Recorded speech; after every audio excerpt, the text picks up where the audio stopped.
Hello my beautiful soul family, कैसे हैं आप सब। आई होप आप बहुत अच्छे होंगे। अपना नाम जब तक ध्यान बड़ी मेहनत और लगन से कर रहे होंगे, साथ साथ संत और गुरु की वाणी भी अवश्य सुन रहे होंगे।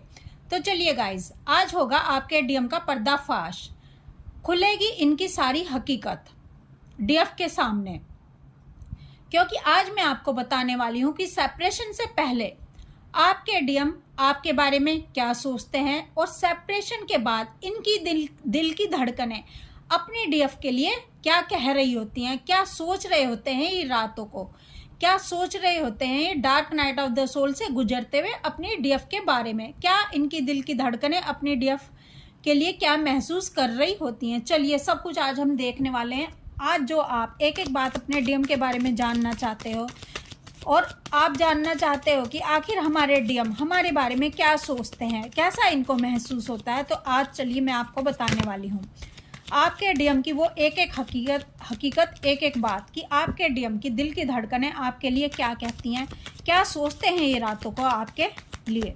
प्लीज़ डिवाइन गाइड करें, प्लीज़ राधा रानी गाइड करें। गाइज, अगर आप मुझसे पर्सनल गाइडेंस या रीडिंग लेना चाहते हैं, आप जानना चाहते हैं कि आप ट्विन फ्लेम जर्नी पर कहाँ स्टक हैं, क्यों आगे नहीं बढ़ पा रहे हैं, आखिर आपके डीएम की लाइफ में चल क्या रहा है, क्यों आपके डीएम आपसे कॉन्टैक्ट नहीं कर रहे हैं और आपके डीएम की करंट एनर्जी क्या है इस समय, या आप मुझसे टैरो रीडिंग करवाना चाहते हैं, तो आप मुझे 9520642716 नंबर पर व्हाट्सएप मैसेज करके कांटेक्ट कर सकते हैं और आप अपने क्वेश्चन के आंसर गाइडेंस के साथ फुल क्लैरिटी के साथ मुझसे ले सकते हैं। तो चलिए देखते हैं guys. Queen of cups, 2 of swords, 3 of cups, night of cups, Knight of Wands, 9 of Cups, Ace of Pentacle, 9 of Swords। देखिए गाइज, आपके डिवाइन मैस्कुलाइन जब आपसे पहली बार मिलते हैं, आप दोनों की नजरें चार होती हैं। उस समय आपके डीएम आपको दिल दे बैठते हैं, यानी आप दोनों के बीच में इतना अट्रैक्शन होता है कि डीएम आपसे ये पूछने के लिए मजबूर हो जाते हैं कि तुमने दीवाना मेरे इस दिल को बनाया, फिर हम पे इल्ज़ाम है क्यों। क्योंकि डीएफ इनको इतनी अच्छी लगती है, इतनी प्यारी लगती है और डीएफ से ये दूर नहीं जा पाते हैं और दोनों का मिलन होता है डिवाइन की तरफ से। डिवाइन दोनों को एक दूसरे के सामने ले आते हैं। लेकिन डीएम और डीएफ जब बबल फेज से गुजर रहे होते हैं, तो धीरे धीरे डीएम इस बबल फेज से गुजरते गुजरते डीएम थोड़े थोड़े लॉजिक माइंड से डील करना शुरू कर देते हैं, दिमाग से डील करना शुरू कर देते हैं। क्योंकि अब इनको ऐसा महसूस हो रहा होता है कि जिस प्यार के लिए ये तड़प उठे थे, जिस डीएफ ने इनको इतना अट्रैक्ट किया था और जिसके साथ ये फिजिकल भी हुए थे, यानी डीएफ ने इनको तन मन और प्राणों से अपना स्वीकार कर लिया था, पूरी तरह से इनको समर्पित हो गई थी। तो वो डीएम अब धीरे धीरे डीएफ से रन करना शुरू कर देते हैं, डीएफ से भागना शुरू कर देते हैं। और डीएम को ऐसा लगता है कि ये डीएफ मुझको जब देखो कॉल मैसेज करती है, लंबे लंबे मैसेज करती है। ये लंबे लंबे मैसेज जब डीएम अपने डीएफ के देखते हैं तो ये बहुत ज़्यादा इरिटेट होते हैं और जब डीएफ इनका पीछा पकड़ लेती है, यानी इनको छोड़ना नहीं चाहती किसी भी कीमत पर। डीएफ चाहती है कि सब कुछ भूल भाल के सिर्फ डीएम इनको चाहें और ये डीएम को चाहें, यानी हमारे बीच में तीसरा कोई भी ना हो, कोई भी हमें डिस्टर्ब करने वाला ना हो, ना हम अपने काम पर फोकस करें, ना हम कुछ और समझना चाहें। सिर्फ मेरे लिए तो डीएम ही मेरी फर्स्ट प्रायोरिटी होते हैं। जब डीएफ ऐसा सोच रही होती है कि अगर मेरे डीएम मेरे पास नहीं होंगे तो मैं जी नहीं पाऊंगी किसी भी कीमत पर, तो अब डीएम को समझ आ जाती है कि डीएफ कितनी इनसिक्योर है, डीएफ के अंदर कितनी कमियां हैं। डीएफ बिल्कुल ही लो वाइब्रेशन में आ गई है, क्योंकि डीएफ ने सारा प्रेम सारी एनर्जी अपने डीएम को दे दी होती है।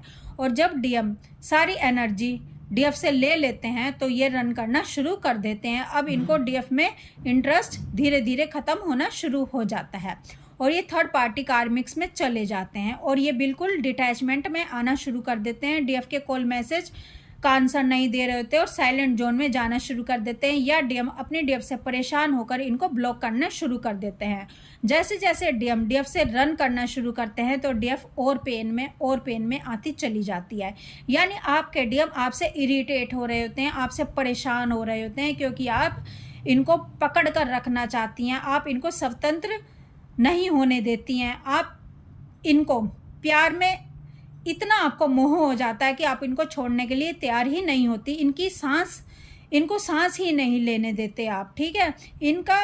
इनकी आज़ादी छीन लेना चाहते हैं। तो डीएम को अब बिल्कुल भी अच्छा नहीं लग रहा होता आपके साथ, और जिस डीएफ के लिए बहुत अट्रैक्शन फील करते हैं, जिस डीएफ को पाने के लिए बेकरार हो जाते हैं, उस डीएफ से ये अब रन करना शुरू कर देते हैं और धीरे धीरे पूरी तरह से सेपरेशन क्रिएट कर लेते हैं। यानी इन दोनों के बीच में सेपरेशन आ जाता है। जब डीएम अपनी डीएफ से सेपरेट हो जाते हैं और डीएफ कहती है अपने डीएम को कि मुझे बंदगी के आते हैं सलीके सारे, उनको फुर्सत ही नहीं थी मेरा खुदा होने की। यानी डीएफ ने देख लिया कि भाई मैंने तो अपने प्राणों को भी न्यौछावर कर दिया, अपनी आत्मा को भी उनको दे दिया, यानी मन तन और प्राण उन पर लुटा दिया, अपना तन मन उन पर लुटा दिया, लेकिन मेरे डीएम फिर भी मेरे नहीं हो पाए। तो अब डीएफ को पता चलता है कि वो ट्विन फ्लेम जर्नी का हिस्सा है। अब उसका हाथ डिवाइन पकड़ लेते हैं। जब डिवाइन इनका हाथ पकड़ते हैं तो अब डीएफ को समझ आता है कि अगर इस तरह आप मेरे नहीं हुए, यानी अगर इस तरह मेरे डीएम मेरे नहीं हुए, मैंने सब कुछ कुर्बान कर दिया अपना, तो तुम्हें मैं अपना तो बनाकर रहूंगी, क्योंकि मैंने भी कच्ची गोलियां नहीं खेलियां, अगर ऐसे नहीं तो वैसे। यानी अब डीएफ ने इनको समझाना शुरू कर दिया होता है कि मुझे बंदगी के आते हैं सलीके सारे, मुझे पता है कि तुम्हें कैसे पाना है, ठीक है। अगर तुमको मेरा खुदा होने की फुर्सत ही नहीं है, तुम्हें मेरा होने की फुर्सत ही नहीं है, तो मैं दूसरा तरीका अपनाऊंगी, ठीक है। मैं किसी भी तरीके से तुम्हें पाऊंगी, तुम्हें जहन्नुम में से भी ढूंढ निकाल लूंगी। तुम भले ही मुझसे कितनी भी दूर चले जाओ, मेरी आंखों से भले ही कितना भी ओझल हो जाओ, लेकिन मैं अंगारों पे भी चल जाऊंगी, मैं तूफानों से भी टकरा जाऊंगी। यहाँ पर अंगारों और तूफानों से टकराने का मतलब होता है नाम जप तप ध्यान करना अपने डीएम के लिए, जैसे माँ पार्वती ने शिव भगवान को पाने के लिए किया था, ठीक है। जैसे गोपियों ने अपने प्रियतम को, अपने दिलबर को, अपने कृष्ण भगवान को पाने के लिए किया था, नाम तप जप साधना, ठीक है। और यही असली अंगारों पर चलना होता है, यही असली तूफानों से टकराना होता है। आपको असली तूफानों से टकराना और अंगारों पर चलना ये नहीं होता कि आप जबरदस्ती अपने डीएम को अपना बनाओ और उनके पास चले जाओ और उनको बाहर से हासिल करने की कोशिश करो। असली पाना होता है आप खुद से अपने हायर सेल्फ से कनेक्ट हो जाओ, अपने अंदर की आत्मा से कनेक्ट हो जाओ, डिवाइन से कनेक्ट हो जाओ। जब आप डिवाइन से कनेक्ट होकर उसको अपना बना लेते हो, उस तीनों लोक के राजा को अपना बना लेते हो, तो वो आपको बताता है कि आपको डीएम को कैसे पाना है, क्योंकि डीएम तो एक बहुत छोटी चीज़ है, ठीक है। डीएम तो आप ही हो। जब आपने तीनों लोकों के राजा को अपना बना लिया, अपने परमात्मा को अपना बना लिया, अपने डीएम को पाते पाते, और खुद जीरो कॉन्शियसनेस में चले गए, यानी राख हो गए। जब दो में से एक बचता है, यानी आप इस कदर अपने डीएम से इश्क कर रहे थे कि आप खो गए, बचा कौन? आपके डीएम बचे। यहाँ यानी जहाँ एक बचता है, इश्क में जहाँ एक बचता है वही असली प्रेम होता है, ठीक है। वही परमात्मा प्रकट हो जाते हैं, जहाँ त्याग आ जाता है। यानी डीएफ ने कहा कि मैं तुम्हें तो पाऊंगी, ऐसे नहीं तो ऐसे पाऊंगी, तुम जाओ जहाँ चले जाना है तुमको, मैं तुम्हें आज से स्वतंत्र कर रही हूँ, ठीक है। तुम भले थर्ड पार्टी में चले जाओ, कार्मिक में चले जाओ, मेरी नज़रों से ओझल हो जाओ, लेकिन मैं तुम्हें अपना बना कर रहूँगी, ठीक है। फिर डीएफ भी अपना नाम जब तब साधना करती है और अपने आप को झोंक देती है इनर वर्क में। जब डीएफ अपने आप को इनर वर्क में झोंक देती है और अपने टेस्ट में पास हो चुकी होती है, गाइस जब मैं कहती हूँ अपने टेस्ट में आप पास हो चुके होते हैं, आप समर्पित हो चुके होते हैं डिवाइन को, आपने हाथ खड़े कर लिए होते हैं अपने डीएम को पाते पाते कि हे नाथ मुझे संभाल लो, मैंने जिसको इश्क किया वहाँ मैं भी ख़त्म हो गई, मैं ख़त्म हो गई, यानी काम, क्रोध, लोभ, मोह, माया सब आप त्याग देते हो। मोह का भी त्याग कर देते हो। जो आपने अपने डीएम के लिए मोह रखा होता है, आप अपने डीएम को स्वतंत्र नहीं कर रहे होते हो। जब आप अपने डीएम को स्वतंत्र कर देते हो, यानी आपने मोह का भी त्याग कर दिया, इस इश्क में आप बिल्कुल अग्नि में राख हो गए।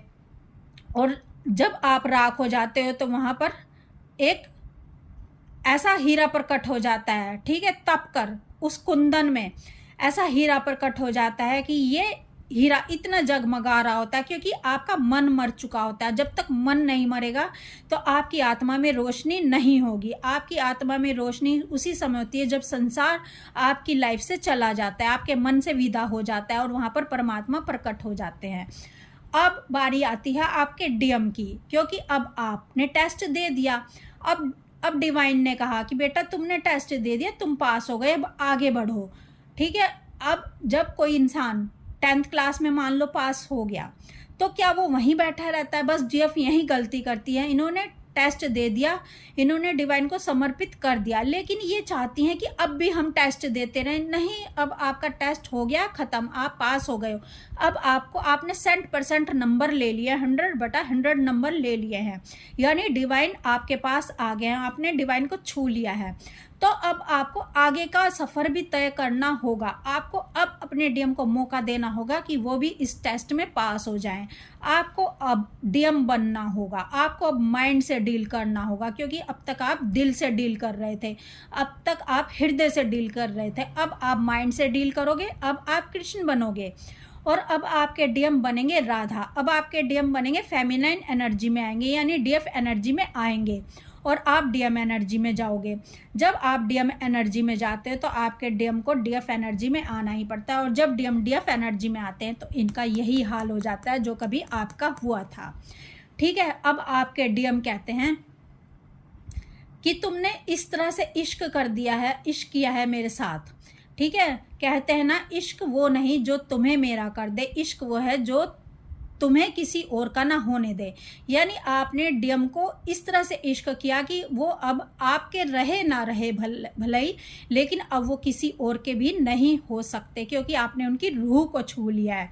अब वो भले ही कितना भी थर्ड पार्टी में चले जाए, कितना भी गर्लफ्रेंड बॉयफ्रेंड ढूंढ लें, कितना भी कोई भी ढूंढ लें, लेकिन आपके प्यार की छाप, आपके रंग में वो इस तरह से रंग गए हैं कि अब उनको किसी और का प्यार पसंद आएगा ही नहीं। तो अब आपके डीएम आपसे कहना चाहते हैं कि तुम ये सेपरेशन के बाद अब आपके डीएम का हाल क्या हो जाता है जब वो डीएफ एनर्जी में आ जाते हैं, जब वो राधा बनते हैं, क्योंकि आप कृष्ण बन गए हो अब। तो अब आपके डीएम कहना चाहते हैं सेपरेशन के बाद जब डीएफ इनर वर्क कर रही होती है और हाई एनर्जीज में आकर अपने आप को बहुत ही प्योर सोल में कन्वर्ट कर लेती है और ऐसी एक शेरनी बन जाती है, ऐसी एक किंग क्वीन बन जाती है कि जिसको हरा पाना डीएम के बस की बात नहीं रह जाती, किसी के भी बस की बात नहीं रह जाती, भले ही आपके थर्ड पार्टी कार्मिक्स हो या कोई भी हो। तो अब डीएफ की ऐसी पावर देखकर अब डीएम भी हाथ खड़े कर लेते हैं, यानी अब ये भी डिवाइन को सरेंडर हो जाते हैं। और ये सेपरेशन के बाद डीएम का हाल अब मैं आपको बताने वाली हूँ। अब आपके डीएम आपसे कह रहे हैं कि अब मैं नहीं रहा, क्योंकि तुम भी तुम नहीं रही, अब मैं तुम्हारी चाह में दीवाना हो गया हूँ। कितनी चाहत छुपाए बैठा हूँ, ये मत सोचो कि मैं तुम्हें प्यार नहीं करता। तुम मेरी दुनिया हो, मैं तुम्हारी दुनिया में आकर इस तरह से खो गया हूँ कि मेरे दिल और दिमाग में तुम बस गए हो। तुमने मेरे जिस्म को क्या छुआ, जैसी मेरी रूह को ही छू लिया हो। तुमसे दूर जाकर भी मैं तुम्हारा ही रहा, तुम्हारे लिए ही मेरे दिल तड़प तड़प कर तुमको पुकारता रहा। तुमसे दूर जाकर तुमको भुलाने की कोशिश तो बहुत की, मगर जितना भी भूलना चाहा उतना ही मैं तुम्हारे करीब आता चला गया। तुम में कुछ ऐसी बात है कि जो किसी में भी नहीं है। इश्क का रंग मुझ पे तुमने कुछ ऐसा चढ़ाया कि अब मैं तुम्हारी चाह में दीवाना सा हो गया हूँ। क्योंकि अब तुम नहीं रही हो तो फिर बताओ मैं कैसे रह जाऊंगा। मैं पूरी तरह से बदल गया हूँ। मैंने जो जाने अनजाने तुम्हें पीड़ा दी थी, आज मुझे भी वो पीड़ा समझ आ रही है। तुम्हें दुख देकर मैं तड़प रहा हूँ, पल पल तड़प रहा हूँ, मर रहा हूँ, dark night of the soul से गुजर रहा हूँ। तुम्हें दुख देकर मैं तड़प रहा हूँ, गहराई से समझ पा रहा हूँ तुम्हारे दिल के एहसास को, तुम्हारी दिल की धड़कनों को, तुम्हारे दिल को। और एक बार हम दोनों फिर से करीब आ जाए, मैं ये चाहता हूँ। ये वक्त का दरिया बहते बहते थम जाए, अब मैं तुम्हारी और उन खूबसूरत लम्हों को फिर से जीना चाहता हूँ, तुम्हारे साथ कदर करना चाहता हूँ तुम्हारी, और तुम्हारी रूह को मैं पहचान चुका हूँ। यानी ये अब आपकी कदर करना चाहते हैं, इनको दूर जाकर एहसास हो गया है कि आप क्या चीज़ हो, ये कि आप कौन सी शक्ति हो, क्योंकि आप ट्विन फ्लेम हो, आप एक ही हो। जब आप जिस चीज़ का एहसास करते हो, आपके डीएम को भी उस चीज़ का एहसास होना ही होता है। तो अब ये आपकी रूह को पहचान चुके हैं, ये अब आपको जान चुके हैं, ये आपके साथ अब जश्न मनाना चाहते हैं, ये आपकी वाइब्रेशन में आ चुके हैं। इन्होंने उन चीज़ों को एहसास कर लिया है जिन चीज़ों का एहसास आपने किया था, ये भी वो सब अनुभव कर चुके हैं। ठीक है, इनको भी सब फील हो चुका है कि एक डीएफ जब प्यार में उतरती है, जब वो मन तन और प्राणों से अपने डीएम को समर्पित होती है, तो वो खुद को खो देती है। तो अब आपके डीएम का भी यही हाल है कि वो अब उन्होंने आपकी रूह को पहचान लिया है और वो इस खूबसूरत पलों को फिर से बिताना चाहते हैं। अब ये आपको टूट कर प्यार करना चाहते हैं, ये दिल से आपको टूट कर प्यार कर रहे हैं, क्योंकि पहले ये आपको नहीं जानते थे जब ये आपके साथ एक हुए थे, लेकिन अब ये आपको जान चुके हैं। जब कोई किसी को तन मन और प्राणों से रूह से प्यार करता है तो वो प्यार कैसा होता है, ये डीएफ बहुत अच्छे से जानती है। क्योंकि भले ही इनके डीएम इस प्यार को एहसास नहीं कर पाते थे, लेकिन डीएफ ने तो इस प्यार को एहसास किया था। अब आपके डीएम भी इस प्यार को एहसास कर रहे हैं, आपके डीएम भी प्राणों से आपके हो चुके हैं, क्योंकि इन्होंने आपसे दूर जाकर आपकी दूरियों में इन्होंने आपको अपने बहुत करीब ले आए हैं, क्योंकि आपकी रूह से कनेक्ट हो गए हैं ये।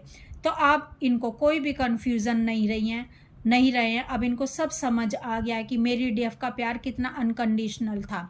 ठीक है, अब डीएफ ने जो इनको स्वतंत्र किया था, तो ये स्वतंत्र होकर भी स्वतंत्र नहीं हुए, क्योंकि इनको एहसास हुआ कि मैं तो अपनी डीएफ से दूर जाने की वैसे ही कोशिश कर रहा था, जबकि उसका कब्जा तो मेरी रूह पर हो चुका है।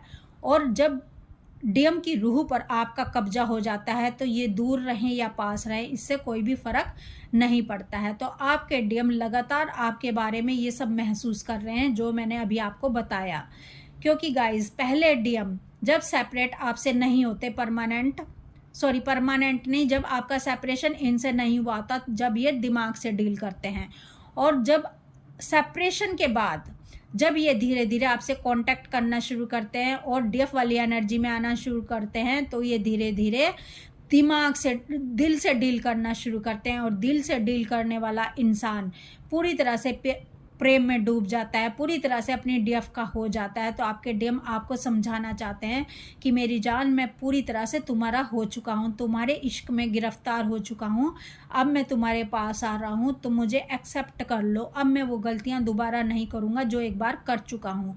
और गाइज, जब तक आप पूरी तरह से अवेकन नहीं होंगे, जब तक आपके अंदर एक लाइट नहीं दिखाई आपको देगी, यानी जब तक आप दूसरों की तरफ जा रहे हो, दूसरों से प्यार मांग रहे हो, अपने डीएम से प्यार मांग रहे हो, तो समझ लेना आपकी एनर्जी अभी ये वाली नहीं आई है। जब आपकी एनर्जी हाई वाइब्रेशन वाली नहीं आएगी तो आपके डीएम की एनर्जी डीएफ वाली कैसे आ सकती है, जब तक आप डीएम वाली एनर्जी में नहीं आओगे और बैलेंस नहीं करोगे।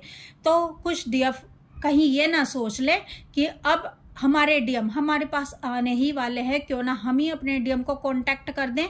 नहीं, आपके डीएम ही आपको कांटेक्ट करेंगे और आपको साफ साफ समझ आ जाएगा कि मैं किस डीएफ की बात कर रही हूँ। ये मैं कोई लो वाइब्रेशन वाली डीएफ की बात नहीं कर रही हूँ, मैं उन हाई अवेकन डीएफ की बात कर रही हूँ जो बहुत ही असेंड हो चुकी हैं, जो बहुत ही हाई वाइब्रेशन में आ चुकी हैं और जो एक शेरनी बन चुकी हैं, जो जो इश्क को भली भांति समझ रही हैं, जो प्रेम को भली भांति समझ रही हैं, जो खुद को भी समझ चुकी हैं और अपने डीएम को भी समझ चुकी हैं और पूरी इस दुनिया को समझ चुकी हैं और डिवाइन को ही उन्होंने अपना इश्क बना लिया है, डिवाइन को ही उन्होंने अपना सब कुछ बना लिया है।